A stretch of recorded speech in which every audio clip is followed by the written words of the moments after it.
All right, so let's spin it positive here. Who's your biggest winner?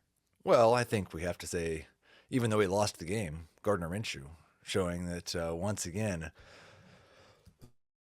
he is a worthy starting quarterback in the NFL. 26 fantasy points. He's a worthy starting fantasy quarterback whenever he starts, and it leads right into our first "Believe It or Not" of the night. Believe it or not, it doesn't matter who starts for the Eagles in Week 17. Their quarterback should be starting for you in your fantasy championship. I was thinking about this because if I'm lucky enough to make it to the next round, I'll have to start Minshew again, unless, of course, he doesn't play. And I kind of don't think he's going to play just based on what they've been saying. But the Saints are a much different matchup than the Cowboys. I don't think the Saints can really score on the Eagles. So I don't know that you're going to need him to do that much. So I'm a little more concerned about it. I feel like, what was he, borderline top 12? I don't know all the matchups and everything, for week 17, but I'm not sure that you're going to need that much. They're going to need much from Gardner. I'm not as confident as him as I was against the Cowboys. Yeah, I had him 8th this week. I think he'll probably be closer to 12th in the coming week, but he'll be a top 12 quarterback. It's just like, why did you need to start him this week? Is Lamar Jackson back? Was that the reason? Maybe you're starting Lamar over him if Lamar is actually healthy. But it's hard to, like, it's not as if you started Gardner Minshew this week and then you're going to find somebody else on the waiver wire. Now, Oh, yeah. your team is an interesting one because you have half of the quarterbacks in the NFL on Oh, your you're going to roster. beat me in that. I'm not going to make it in that league anyway. So. Oh, I don't. It's still a very competitive matchup. It's been a seesaw game back and forth. There's no telling who's going to win. Aren't you like a 90% favorite? You were a pretty heavy favorite before the Rams game as well. Yeah, it can't. I mean, like, you lose to Cam Akers. What do? You shrug your shoulders. You say, hey, you know what? We'll get him next year. No shame in losing to Cam Akers on a day like today.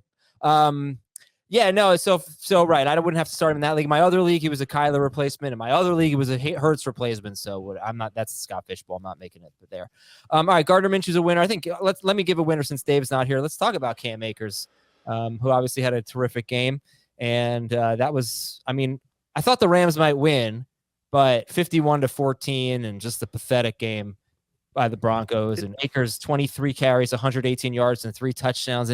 He's starting to be a little. He's not like going to blow the doors off the place and rip off 50-yard runs and be great, but he's starting to play a little bit better, and I guess give you a little confidence. He's looking a little more like he did at the end of his rookie year. In fact, I mean, his last 6 games, if he keeps this up, may end up matching what he did at the end of his rookie season. But that leads right into my second, believe it or not. We'll get these all out of the way in the first 5 minutes of the show. Believe it or not, Cam Akers should be drafted in the first 5 rounds of 2023 redraft leagues. Oh, man. I'm going to say, yeah, right at the end. Yeah, I think he probably will be. It depends on, they're going to bring someone in. It won't just be him and Kyren Williams, but is it someone who's behind Williams, or is it someone who's clearly ahead of Williams, or someone who's battling? It'll be an interesting off season for them, but I would guess, based on where they're at with him and the way he's played in the last month of the season, that he will enter into next year as their lead running back. Yeah, he's a bit uninspiring though, isn't he? I mean, he's just never really shown explosiveness. He wasn't that good in college. Everyone blamed his offensive line. And hey, his offensive line this year is even worse than it was in college. So maybe there's just something that's yet to be unlocked that's there. Yeah. But has Cam Akers really shown us that he's any type of special player? He's shown us glimpses at times. In fact, I would say the last 2 weeks, I mean, 5.2 yards per carry over his last 2 games. He's keeps that up over a full season. He's one of the best running backs in football, right? Yeah. You know he's got next week? I don't. The team that's the worst per carry in the Super Bowl era. The Chargers. Chargers next week. So there you go. All right, Big Lou. Oh, look at this comment we have here on YouTube. Heath is giving me Anthony Kiedis vibes right now. I could feel that. Yeah, little Chili Peppers. Got the Kiedis hair. I have heard that before. Really? Yeah. You look like everyone. It's really strange. But I guess I'm a man of a lot of different looks. I guess so. Very versatile. Very versatile. Look at, you should see his headshots. He can do a lot of different things, folks. All right, let's talk about the biggest losers from Fantasy Week. What the heck are we? 16. Biggest loser. 16. I remember when Week 16 used to be the end of the season. Anyway, the Titans passing game, pass catchers, Okonkwo, Hooper, Traylon Burks, anyone whose job it is to catch passes on the Titans. They just have no passing game whatsoever with Malik Willis as their starting quarterback. I think Derrick Henry will still be fine, but just you can't even consider. I think you drop anybody in the Titans besides Henry. And my biggest loser is the guy who's going to sink me in my fantasy semifinals. It's Aaron Jones, and I just have to wonder if he's still playing hurt. Because they said on the broadcast that he was. They did say that, right? They said he's still playing through a shin injury. They said that's why Patrick Taylor was expected to get more work yesterday. Just wasn't right.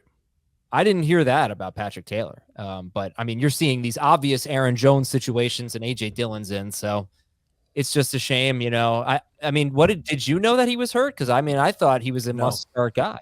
Yeah, I had him ranked as a top 10 running back. I did not – when they said that he's playing hurt and they were going to get somebody else, a third back more involved, I was completely surprised by that.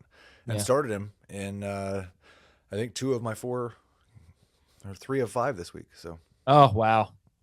That's a shame because I was thinking about it, and I feel like if there was one average draft position that everyone on the show seemed to love the most, the best, maybe like our consensus best bargain, it's probably DJ Moore, you know, when they got Mayfield and he was still a 4th or 5th round pick, but whatever. But that was everyone. That wasn't just Heath. But it was Aaron Jones, I think, was another guy that we just loved. And he was delivering. But this is a real... Yeah, he was RB11 coming into this week, and that was it's a tough way to go out. Yeah, lump of coal. Okay. Those are some winners and losers.